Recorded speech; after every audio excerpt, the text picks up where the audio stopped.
Hey, everyone. With Inspiration Nation, that's our team call here. And Thursdays are really exciting for me. I get two wonderful events, and one of them is our team call to be able to spend with each one of you and get to hear from some amazing guests that we've had stop by. And today we are honored and privileged to have Terry Tillaart with us. He's been in a six-figure income earner and professional entrepreneur since, I believe, 2007, Terry? And I'm just really inspired by this gentleman and his ability to connect with people and to be able to grow this amazing and large networks.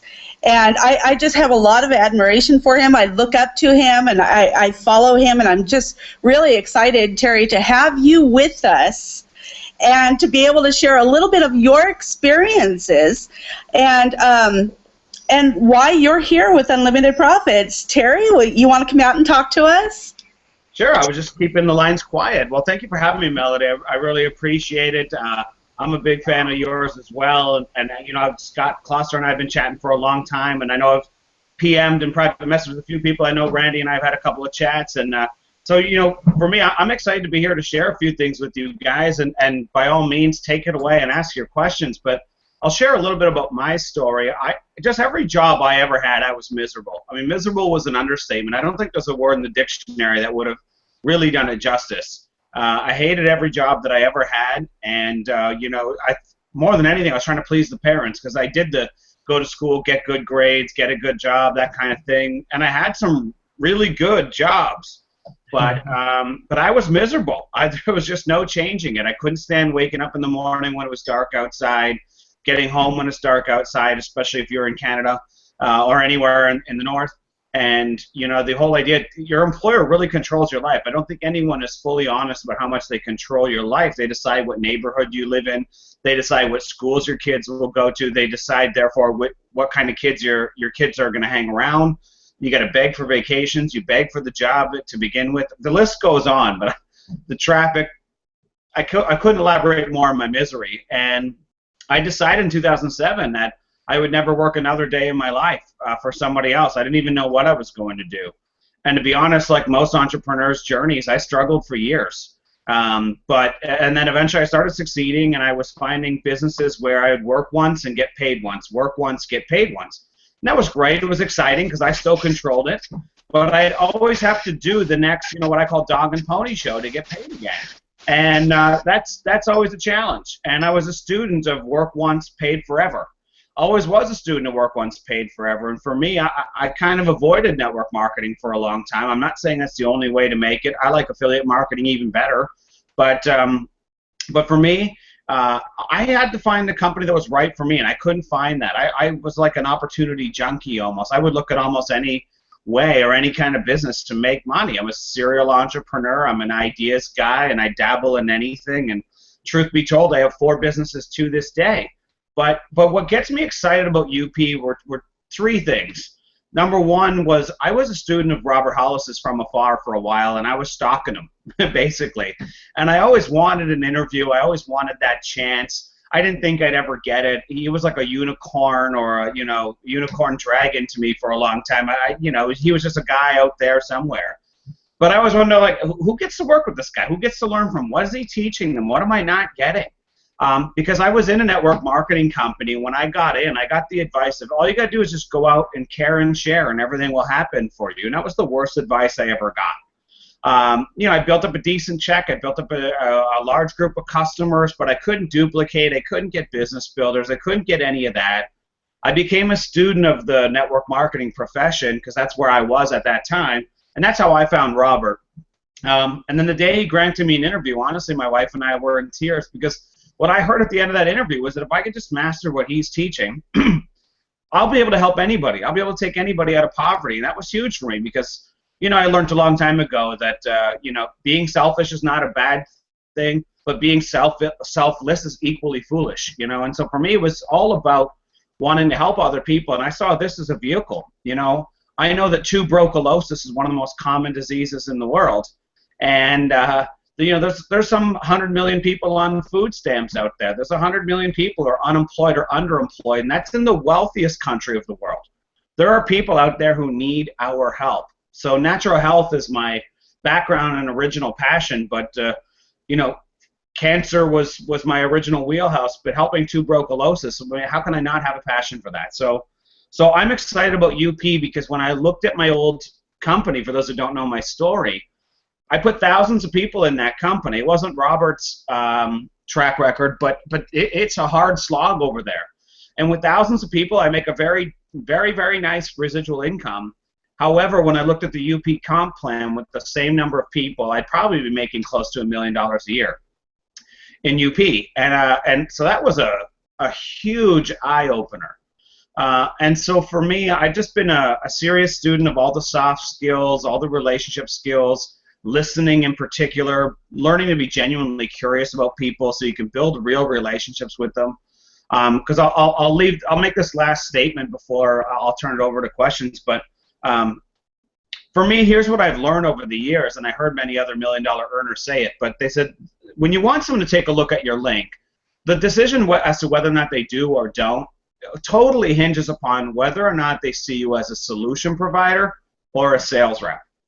I see, and when they care, they know you care, and you spent time investing into them, getting to know them, and pouring value into them, and truly listening, that's when they can see you in the spotlight of a solution provider.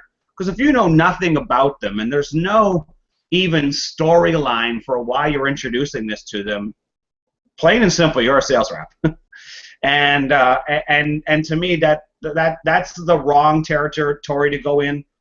It doesn't duplicate. Most people don't want to be in sales. No one's at home saying, God, I wish I had something to spam my friends and family with. I said this again, but I'll say it last time. This is the last comment.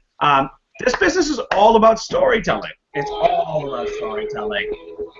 And that's the song and story and drum I beat all the time with our team and everyone I'm trying to help. It's a storytelling business. So I'll stop there. And Melody, I don't want to hijack the call. I want it to go in the direction that you want it to go. So, I mean, feel free to bring on the questions or however you like to run your calls. Well, thank you so much, Terry. I just really want everyone to really get to know who Terry is today and understand why you have success. The title of our call today is Success or Settle. And I know you made a decision at one point to have the success that you have. So, what was it that made you decide you want to go towards being an entrepreneur rather than, besides the obvious of working for somebody else and being miserable there? Yeah, sure. Well, when I grew up, my family was in poverty when I was young. My dad still kept pay stubs where his checks were below the poverty line, and he was getting passed up for a lot of jobs because he didn't do the go to school part and get good grades part of the 40-40-40 equation. And so he would apply for jobs that he totally deserved. Everyone in the workplace knew he deserved it, but they would pass him up because of his lack of education. And so he decided to take it into his own hands. He wouldn't settle for that for his family, which I always admired, because he worked harder than anybody did. I couldn't believe they wouldn't give him those jobs. So he tried going back to school, but school wasn't easy for him. So he started part-time jobs that turned into part-time businesses, and one of them turned into a full-time business. And it was the concrete business. There was nothing sexy about it, destroying concrete. But it made him good money, and it was really, really hard work. He knew he didn't want to do it for a long period of time. Holding saws overhead and jackhammers, and it's ugly stuff. So he started investing in real estate and finding lots of different investments, but always looking for different things that were work once, paid forever. So real estate, he would invest once and then continue to get paid forever. And he stuck to the diligence of being smart with his money and investing and looking at business opportunities, not all of which worked out, but he got to retire young. And I think the first words out of my mouth before mommy and daddy were probably freedom. And so I'm not the guy who needs the spotlight or on stage. Some people think that I'm lying when I say that because I had a North American speaking tour, but I just want to be free. I just want to own my life. I just want to wake up every day and control my time. You know, the simple pleasures of not waking up without an alarm clock. I can't imagine who would settle for that life. I can't. You know, now in the last bunch of years that I've been financially free and doing well, it's so great to be able to help people when they're down and out. It's so great to be able to treat friends for dinner and drinks when you know they would have said no because they couldn't even afford to come out, and you can do that. And you know, my wife always wanted to travel, and she never got to, and now we're traveling all the time, and it's really, really cool to live that kind of lifestyle. And for people all the time, I tell people all the time, if you're settling, it's, you know, as Tony Robbins says, you have impotent goals. That's all it boils down to. They're impotent goals, and they're not front and center in your life. There aren't too many other ways to dice it, because it doesn't matter what fears you have. When I started as an entrepreneur, I knew I was never going back. It started World War III with my family, absolute World War III. The idea that I had all this higher education and that I wouldn't just take a job or at least start a business part-time until I went full-time. And I was borrowing to eat. You know, I remember what it was like to sit at night crying, saying, man, I'm pushing so damn hard. I'm doing everything I think I can. I'm making all the right decisions, and it's not working. You know, borrowing to eat and pushing your car to the gas station when it runs out, having to go bug a stranger to help you push the car. Listen, it was humbling. It was horrible. But I just said, I'm never going back. What's the alternative? If I was miserable before, I've got to get to another place. Saying no to your friends and family, saying no to your children, for those who are parents out there.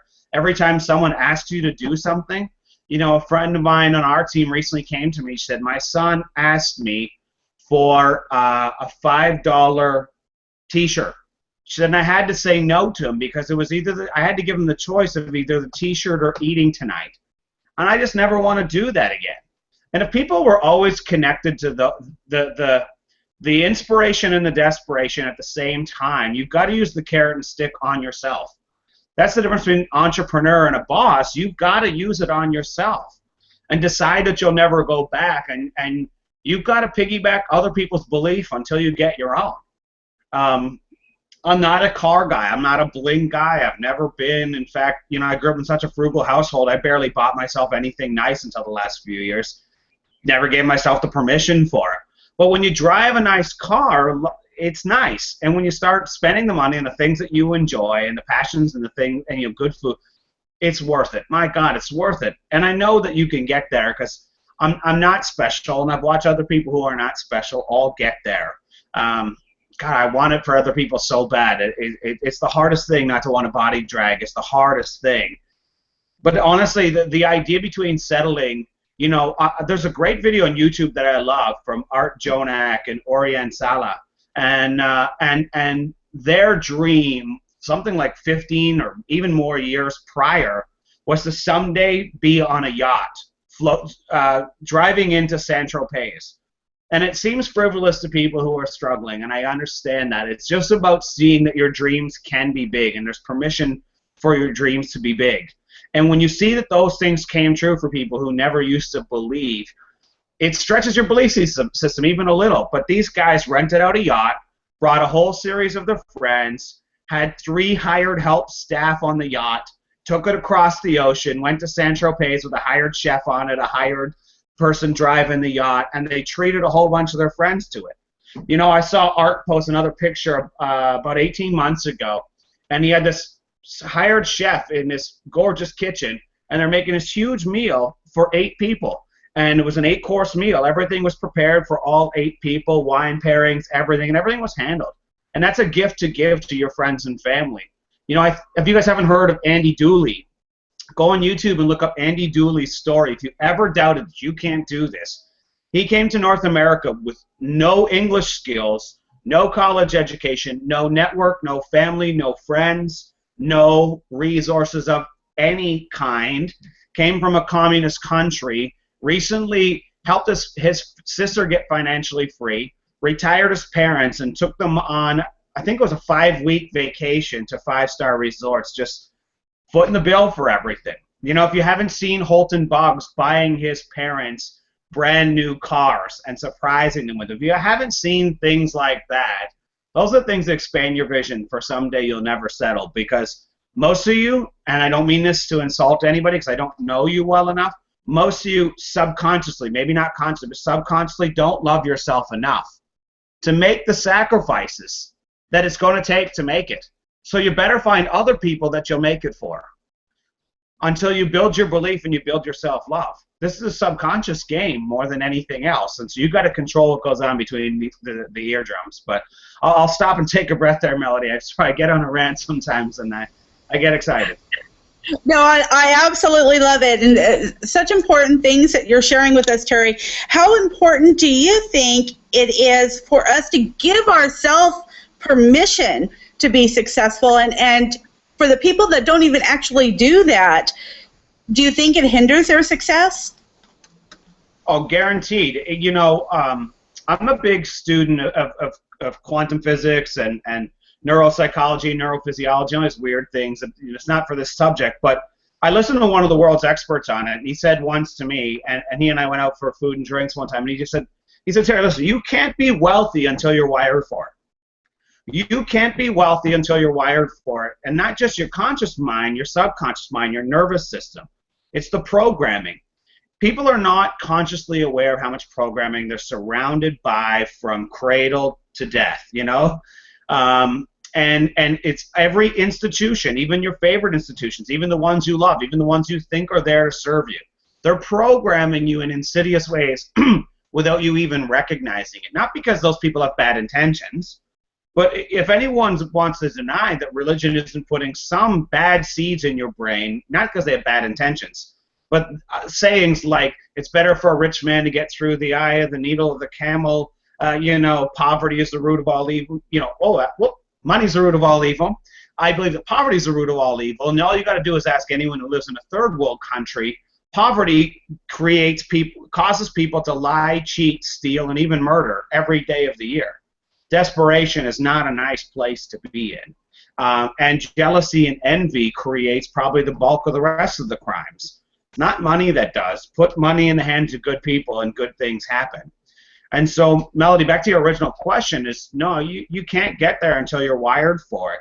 And, you know, many greats throughout history have listened to audiobooks in their sleep with headphones on so they can reprogram themselves 8 hours a day, you know, constantly reprogramming the subconscious so they can get out of it.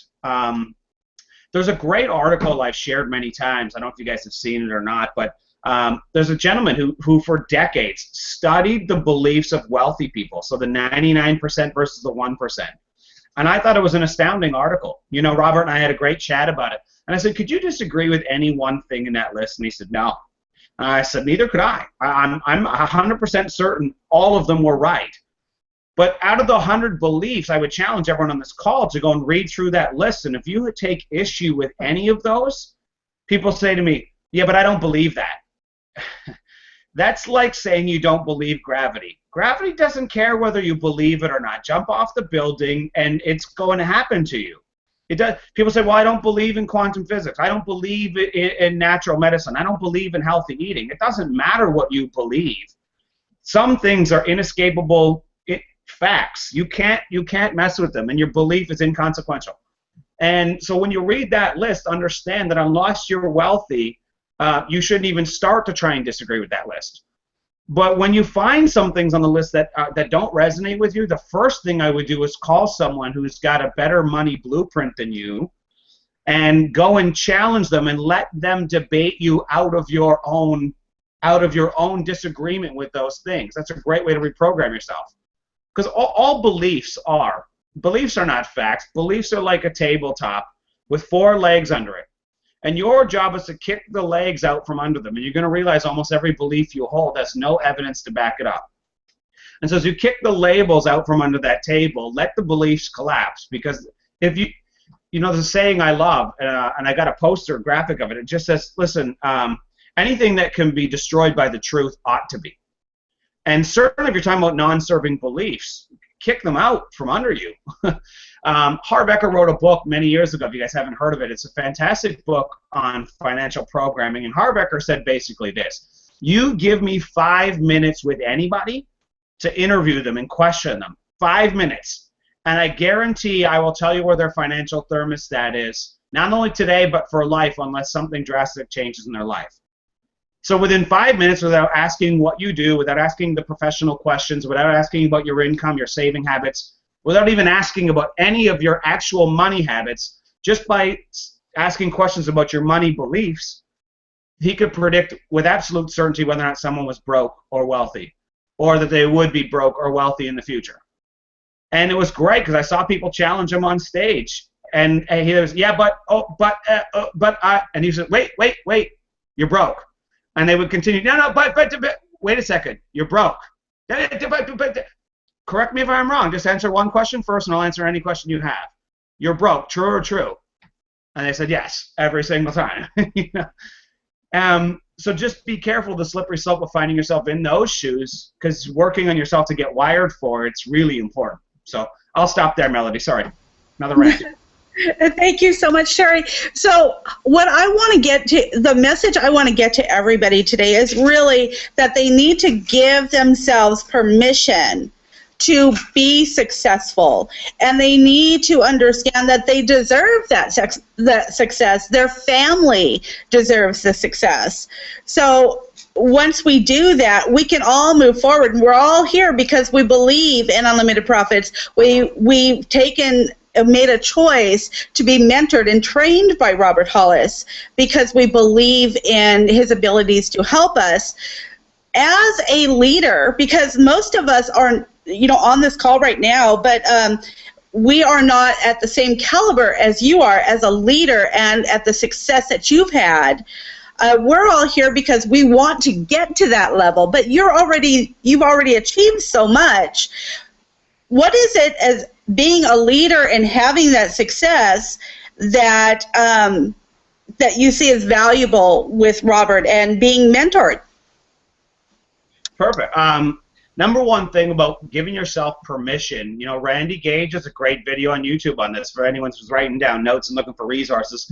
I love giving people resources because I also think the secret to this business is answering every single question with a resource, story, or a metaphor, or a question. But anyway, in terms of research, Randy Gage got this great video where he talks about subconscious programming. And he says, listen, the reason why people don't feel like they're worthy is because society's taught them to judge themselves. And you think that you're the only one who's done bad things or made bad judgment calls or made mistakes or zigged when you should have zagged. And he says, listen, when you look in the mirror, he said, I know you. I know everything about you. I know every single little petty jealousy thing. He said, that's your subconscious voice when you look in the mirror. But recognize that everyone's done that. There's nobody more deserving than you. There's nobody on the planet more deserving than you. Why not? Abundance is our birthright. You have to understand when you have abundance, you're not taking anything away from anybody.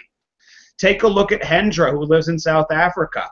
Whether you're friends with her or not, the idea is simple. She's in a third world country. If this changes her finances forever, she'll break the poverty cycle for her entire generations of family tree. You can't tell me that when you help her that you took something from her. We didn't take something from her. Whoever introduced her poured something of value into her life. And the same thing we do with other people who are broken inside and need the mentorship program for those reasons. So you're all completely worthy. I mean, that's step one. In terms of being a leader, here are the three things you need to understand. Leadership is not as complicated as people think. Tony Robbins said there's three core fundamental characteristics of a leader. See things as they are, not better and not worse. Make a vision for how it ought to be, and then make a massive action plan to close the gap from where things are to where they ought to be. And one of the other secrets of leadership is the same fundamental principle of maturity and professionalism, which is do what you said you're going to do. And don't beat yourself up when you slip up, because you're all going to. But if you said you're going to do something and you missed the timeline, still go back and do it. Melody, you're being a great leader by hosting a call and showing up, and you continue to host the call and you continue to show up. We don't always feel like it. Life isn't always convenient for when our team calls and group calls are on. Are you kidding? Sometimes that's the last thing on the planet I want to be doing, but you show up anyway because your team is watching you to some degree or another, no matter what. And we all have ebbs and flows. We are all on a roller coaster, so don't beat yourself up. But they're watching. If you're unplugged for days and days on end without even plugging in, if you're unplugged for weeks and weeks and weeks on end, if you take the summer off, that's not being a leader. You're teaching them that it's okay to take the summer off. Can you take a weekend off? Can you have a vacation? Can you have a bad day? Of course, everyone's going to. Being a leader is just about stepping up and showing up and doing it consistently. And recognizing that every time you're talking yourself out of the game, you're being selfish. And people have a hard time hearing that, but you are being selfish because guess who you're focused on the entire time? You know, if you were focused on helping other people and focused on all the people that needed you out there, you wouldn't talk yourself out of the game near as much. If you were surrounded by all of your goals and surrounded by all of the things you really hate about your life simultaneously, you get some leverage on yourself. But that's the secret to an entrepreneur, to recognize that you have got to play mind games, mind tricks, accountability partners, public accountability, whatever you've got to do to get leverage on yourself. That's the secret of the game. It's getting leverage on it. It's like working out. No one feels like it all the time. Really fit people don't feel like it all the time either. They build a routine, they build momentum, and you've got to build routines and you've got to build momentum. You want a business, your business depends upon momentum. And if you want anything great in life, it depends upon your routines. You can't do anything one day, one time. You can't get fit. You can't just work out every Monday and expect to be fit. I mean, it just doesn't happen. It doesn't work. And your business is not going to settle for anything less than that. And I'll leave you with this one other statement, and we'll take any final questions or whatever you have that you want me to tackle. But, you know, Brian Carruthers said this: constantly remind yourself and everybody else to treat it like a business as if you invested $100,000 into it. Because if you invested $100,000 into a Subway franchise or a McDonald's franchise or fill in the blanks, there is no way on the planet that you're saying, I don't think I'm going to open the store doors today. You know what? I just don't feel like it. You know, it's really sunny outside. I'm just not going to open the doors anymore. For starters, the franchisors are going to come and kick your butt out. You're not going to make it. But if you treat it like you invested $100,000 and if you follow the tools and systems and the strategies that are there before you, you know, if Melody's got something that's working really well for her team, follow it, you know. I don't understand why people don't do it. It's like a franchise system, but unlike franchises, you can't be forced. And because of stubbornness, laziness, lack of discipline, whatever, people don't follow it, and that's why they don't find success. And you know, like Richard Bliss says, being an entrepreneur, being a marketer of any kind is not for people of average ambition. Walmart is. People ask me always, what's the average person make? The average person makes nothing. But the average person invests nothing, learns nothing, does nothing, trains nothing, talks to no one, and doesn't even wake up and get in the game. So that's why they don't make it. Anyway. Yeah. Exactly. And so I have two more questions for you, and then we're going to call this we're going to cut this short a little bit here. My next question is, what would you say, or what do you say to your teammates, the people on your team with unlimited profits that are not getting results, but they are supposedly going through the training the way that they need to be? What would you say to them? Well, my personal opinion, and I don't want to step on any toes, but having done this for years, when I interview anyone, if I've ever been able to watch over their shoulder, if they ever cut and paste conversations that they're having with people and send them to me, the number one problem, bar none, there's nothing else that even comes close, they're talking too much. Say as little as possible is a rule for a reason. Now, there are many different ways to interpret it, but it's there for a reason. Your job is not to give them the facts and the stats, and everything like that should be done by a video. Now you're breaking the system if you're doing anything like that. The only thing you should be doing is piquing interest and telling stories. Think of it like gossiping in high school. I call it gossiping, except we tell true stories and you tell positive stories about people. Because, you know, here's one of the things I say to people. Imagine there was an Oprah event and I wanted you to promote it. You had an affiliate link. We'll pay you 50% for every butt you put in the seats, and you asked me to set you up for success. Well, here's what I would do. I would introduce you to 3 people who graduated from the course last year. This one's driving a Mercedes. This one's driving a new Lexus. This one's driving a new BMW. This one's got hired help at home now. This one's traveling a lot. I want you to interview those people, and all I want you to do is gossip about their stories all day long to people. Because if you would have told me that story when I was struggling, I would have sold my bed to go get whatever course they took last year that resulted in their lifestyle change.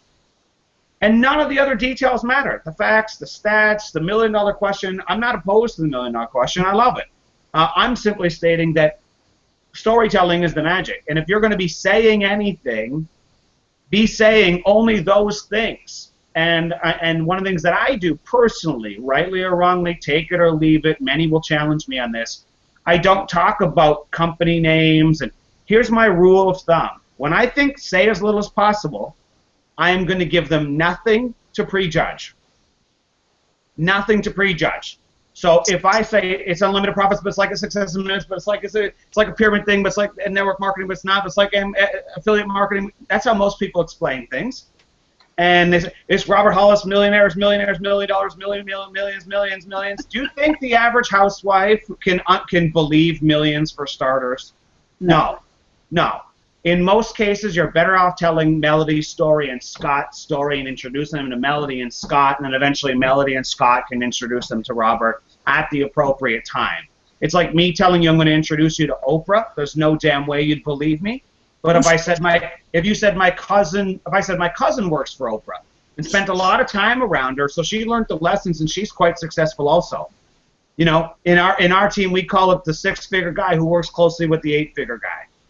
You know, or it's tell them a relatable story. If they're a homeschooling mom, tell them a story about a homeschooling mom first. Stop talking about the millions and millions and millions and millions. You got to tell somebody something that's believable. Otherwise, they're not going to listen no matter what, especially if you're a stranger. You don't even have any rapport, no like and trust with them, and you're talking about millions and millionaires, and you think they believe that you're going to get Tony Robbins to work with them one-on-one. You really think that the average person believes that? You know, they think you're on the crack pipe. Put it down. They're not listening to that. And here's the other thing about prejudgment and saying too much. Even saying Robert Hollis's first name. Why not just call him Robert? Why not tell his story so they get the essence of it? Because, well, here's what happens. And we've had many prospects do this, no matter how many times I tell my team not to do it. Because, again, the number one mistake is that people don't listen, and then they go out and give things that can be prejudged. We've had people go through the entire UP presentation, go through the diamond training, and say, you know what, people in my country love coffee. I can't wait to market coffee. Where's the coffee part of this? There's only one reason where they ever got that idea. Somebody gave them information to prejudge. They Googled. They found old Robert stuff. And they could find telecom stuff, coffee stuff, Gano Life, Gano Excel, 18 million. You have no idea what they're going to find. Do you want them to find the 1 or 2 bad reviews that are out there about unlimited profits? I liken it to the dating metaphor. Opposite sex people who go to singles events, that go to bars and nightclubs, everyone knows that they're looking. You still can't walk up to someone and say, hey, want to screw? By the way, my name's Terry. Doesn't work very well. Doesn't work very well. Doesn't matter if everyone's looking for the same thing. And I say that you want everybody to hear everything you need to share with them at the appropriate time. Bite sizes. Bite sizes. So you share with them at the appropriate time. We're not hiding that it's unlimited profits from them. They'll learn about it at the appropriate time. We're not hiding Robert Hollis. We're not ashamed. We're proud of it. But we'll share it with them at the appropriate time. And we won't give them something to prejudge. And so there's a million ways to interpret say as little as possible. But that's how I interpret it. I'm only piquing interest, and I'm only telling generic stories. You know, one of the things we talk about with our team is, you know, it's interesting that you were sharing those struggles with me. So let's say I'm talking to a young mom and she's having struggles. It's interesting you share those struggles with me. You know, I've got a bunch of friends recently who've been sharing with me that they've been learning how to make some extra money online, an extra $200, an extra $500. And they're buying organic food with that money, and they're taking better care of their families with that money. And, you know, some of them, you know, are paying down some bills and some debts. And it seems like a lot of my friends who are single moms just like you are doing that lately. Anyway, tell me about your knitting course. You see, I changed the subject. Because if I say any more than that, I'm a sales rep. period. There's no way around it. I'm a sales rep. I go any step beyond that. And all I said, talk about making money online and change the subject on them. If they're ready for change, they're going to let you know. If they're not ready for change, they're going to let you know. But if I was a young mom, struggling, desperate, you told me about a whole bunch of moms who are making money from home, I wouldn't let you hang up the phone with me. There's just no way I would. And then they can share other things at the appropriate time. And maybe I introduce them to some of those moms, and then they start introducing them to the mentorship line. Because it's all about what can they believe. Let's talk to them about the things that they can believe. And so I apologize, Melody. Ramblings, different directions. Those are things that I share with my team, and honestly, that's what I find when people are struggling and not getting results. If I examine what they're doing, the number one mistake, there's nothing else. All the other mistakes combined don't even come close to talking too much ahead of time and giving someone to prejudge or to make it unbelievable. Right. I 100% agree with you, Terry. And I've just recently said to somebody, that I've told them over and over, you're saying too much, you're saying too much. So I had to tell them, now think, every word you say is going to take money out of your income. So just know the more words you say, the less money you're going to make. And I think that finally got across to them, so I'm hoping so. My last question for you, Terry, is really, what is your definition of success? My definition of success is one that I heard from Tony Robbins years ago. I probably had it internally like many of you did, but succinctly said, success is the ability to do whatever you want, whenever you want, with whomever you want, for as long as you want. There isn't more than that, because we can say we live in the land of the free, and we can use lots of monikers and taglines and slogans. Until you own your time, you don't own anything. It's the most precious commodity. It's the only thing that's irreplaceable. That's the definition of freedom. And I'll leave you with this other comment too, Melody. When you said earlier about people talking too much and taking money out of their bank accounts, it's absolutely true. If you're doing this business right, not all the time. There's no hard and fast rule. But the majority of the time, if you're doing this right, people should be asking you for a link, asking you for more information. Honestly. I'm not, there are many people who disagree with me, but if you went on my Facebook page, you'd have no clue what I do, and you'll never be able to prejudge what I do, because I will only share information with you at the appropriate time. And I recognize personally, it's been my personal experience, when I started out, I used to post all kinds of stuff with the products in the company. Big mistake. And people say, yeah, but I got lots of customers that way. So did I. I got the most customers of anyone I knew in the company at that time. But I turned off 95% of the people in the process. So yay, yippee me, I got 5%, turned off 95. I didn't think that was good math personally. But honestly, especially if you're prospecting strangers, trust me, they're going to go through your pictures, your profile, and your recent posts. And if they've got any aversion, whether that's right or wrong, well-founded or not, if they've got any aversion to what you do, good luck on them treating you properly, with an open mind, like a real friend who's just trying to get to know them. You're like the guy, ladies. I like metaphors, and I'm sorry if I'm being crude. Earmuffs if you are sensitive, but when your Facebook profile is full of company product, whatever stuff, when you're talking to strangers and they see that on your page, you might as well be the drunk guy in the bar drooling. Ladies, the guy who can never look you in the eyes, and he's saying, "Oh no, I just want to be friends. I just want to be friends," and you can see that his pants don't fit right, and he's drooling all over himself, and he can't make eye contact. You're that guy, which is what most online marketers are doing. Do you want to be that guy? You think that do you think those people are not going to be on the defensive when you speak to them? I mean, to me, I'm not here to say I have all the answers. I'm honestly not. Those are just my philosophies, the way I think about it, my experiences. And I'm just here to see if I can pour even 2 millimeters of value into your life, some kind of distinction that sets you up for success or course corrects you. And for those who don't know the 2 millimeter concept, YouTube, Tony Robbins, The Secret to Absolute Certainty. Where you hear Tony's concept of 2 millimeters, because you're not far off. You're only 2 millimeters off. Like sometimes you're one word in a paragraph off that set off the salesman alarm and gave him something to prejudge. Not more than that usually. Sorry, Melody. I'm excitable. Yeah, and I love your passion, Terry, and I just really want to thank you so much for your time today. I really appreciate it. I've been excited all week since we started, talking about you being here. I know everybody on this call got some great value, some wonderful resources, and they've got to be excited too. Just by listening to you and hearing your passion for unlimited profits and helping other people, and really, hopefully, they'll all kind of look at themselves, give themselves permission to be successful, understand that them and their families deserve it, and be able to just move forward and stay on course and not say too much. So thank you so much, Terry, for being with us. I want to thank all of you. Team Inspiration Nation. I'm here, so you guys need to give me a call. If you're not getting the results you need to get, you need to stay in touch and plug yourself in. Tonight we've got the Pro Show with Robert Hollis, and I'm looking forward to seeing you all there. Have a great night, everyone. Thank you so much, guys. Take care. Thank you, Terry.